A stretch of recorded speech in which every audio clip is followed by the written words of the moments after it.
Hello everyone. In this video, we will try to understand what inheritance is.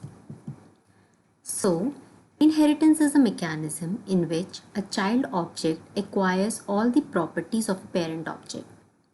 This helps in reusability of the code and establishes a relationship between different classes. Inheritance uses the concept of superclass, which is also termed as base class, or a class that has been inherited. The subclass can also be termed as derived class or a class that is inheriting the superclass. So subclass is a class that inherits the features of superclass. These features can be variables or methods. Along with inheriting features of superclass, it can add some of its own elements into the class. So inheritance is supported by Java using extends keyword. As an example, you can think of inheritance as a parent-child relationship where a child inherits the property of his father. This relationship is also termed as a relationship. Some of the advantages of inheritance include it helps to achieve runtime polymorphism for method overloading. Inheritance facilitates with code reusability. It decreases the number of code lines in a Java program, which thereby help in minimizing the amount of duplicate code by sharing the standard code amongst several subclasses. It facilitates with data hiding feature. The base class can decide to keep some data private so that the derived class cannot alter it. Once you have created a superclass and have defined the common attributes of its object, then using inheritance, it can be used for any number of times to create a subclass. And each subclass can be customized according to their needs. Now, the main disadvantage of inheritance is that two classes, base class and derived class, are tightly coupled and cannot be used independently of each other.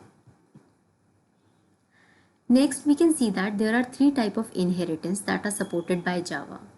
You can combine any of them to create a hybrid inheritance.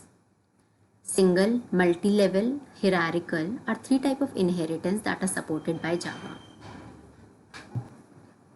In single inheritance, the subclass inherits the superclass properties, which means that one subclass is inheriting only one superclass. Here, in this example, we can see that class A is a parent class and class B is a base class or a child class. Class B is inheriting the properties of class A, that is, it inherits all the methods, all the variables of class A, and can have its own methods and variables as well. This is known as single inheritance. In this example, we can see that there are two classes, class A and class B, where class B extends A, which means that class B is inheriting the class A.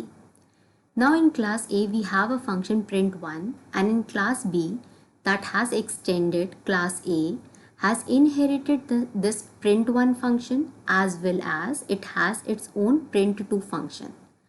So now when I have created an object D of class B and have called print1 method from this object D, the output that I get is class A method, because now print1 is also a property of class B as it has inherited it from class A.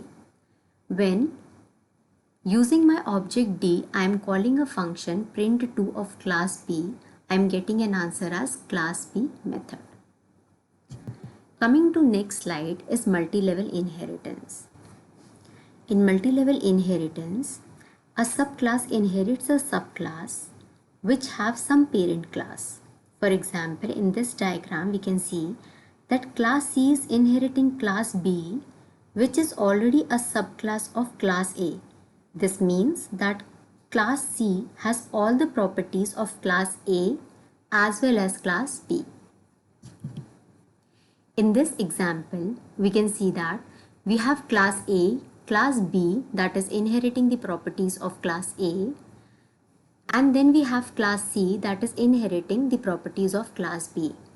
So if I talk about class C, the functions available to class C are print1 from A, print2 from B, and print3 is its own function.